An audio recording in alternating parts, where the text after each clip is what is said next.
Hello everyone, welcome to the course of Ecological Modeling. In this course, you will learn the theory, method, tools for ecological modeling, and some typical modeling cases, which helps to understand and master the basic skill for ecological modeling. To get started, let's take a look at the first question, why we need a model. We are facing with the increasing environmental problem that would impair the planet's sustainability. You can easily come up with several words with worries, like overpopulation, pollution, soil degradation, global warming, biodiversity, and so on.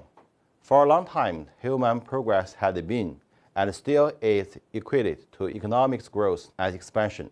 It looks as though we can no longer afford such economics management without knowledge. We really need to know to understand what we are doing, to know to understand what we need to model. Models can be different. There are many models in economics, but those models may not be the best one to take into account the other systems that are driving the economy. We need other models if we want to add ecology to economics, that is to say, ecological models. However, our environment system is highly coupled and extremely complicated. Just take a city as an example. It involves industrial production with regard to different sectors, energy consumption with regard to different energy types, infrastructure with regard to the building, roads, pipelines. Understanding how complex system works is crucial. We are part of the complex system, the biosphere, and we further add complexity to it by adapting this biosphere to our needs and adding the human component with its own complexities and uncertainties. Model is a fascinating tool that can provide a method to explore complex systems, to experiment with them without destroying them at the same time. Actually, we live with model every day. We model as we think, as we speak, as we read, as we communicate, and our thoughts are mental model of the reality. Some people can speak well, clearly explaining what they think. It is easy to communicate with them, and there is less chance for misunderstanding. In contrast, some people mumble incoherent sentences that is difficult to make any sense of. These people can't build a good model of their thought. The thought might be great, but they still have a problem. Can you get the meaning of this picture? The monkey argues, you think you understand what I said, but I am not sure what I said is what I thought.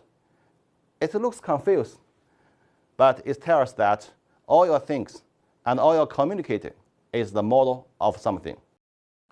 Model can help. Model is really important, especially if we are dealing with complex systems that span beyond the physical world and include humans, economics, societies. In addition, model helps us to make trend prediction about what will happen in the future, like the weather forecast model, and also they provide understanding, visualization, and important communication tools. The model process by itself is a great opportunity to bring together knowledge and data and present them in a coherent and integrated way. Course resources. Before we move on, let's introduce some course resources that is very useful to learn of the ecological modeling. Currently, at least 3 books are available for your reference to study this course.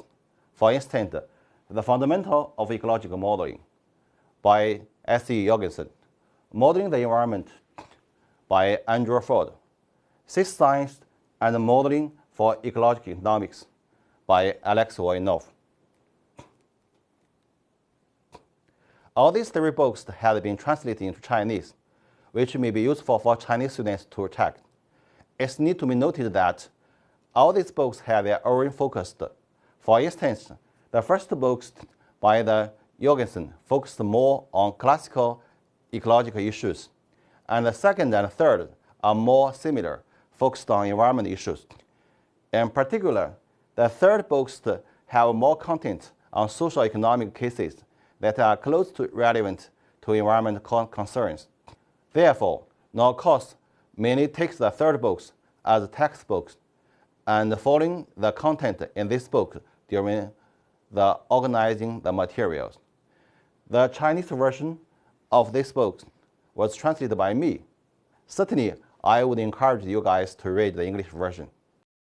The second and third books have their own website containing the parts of the chapters, modeling cases, and event Stella codes.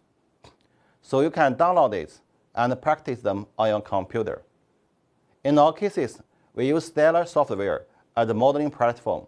Of course, there are also other options as Vsim and other software. We will introduce this software in the coming course. More specifically, we will have a course introducing the basic operation of Stella. With a simple click, you can get access to the website of Stella to know some basic introduction about the software and the latest version released. More important, you can find plenty of demo models on the website. The demo models are very useful for you to construct your own model, especially at the very beginning. There are also other very important resources, like the Systemdynamic Society, the Creative Learning Exchange. Through the website of the Systemdynamic Society, you can find the relevant course conference, the latest research news. Creative Learning Exchange was developed for kid training with system thinking. But I think it's very interesting and may be helpful to you guys for the learning of the ecological modeling. In this course, I'm trying to show how models can be developed and used, how they can become a communication tools that can take us beyond our personal understanding to join community learning and decision making. Okay, that's all for today's class. See you next time.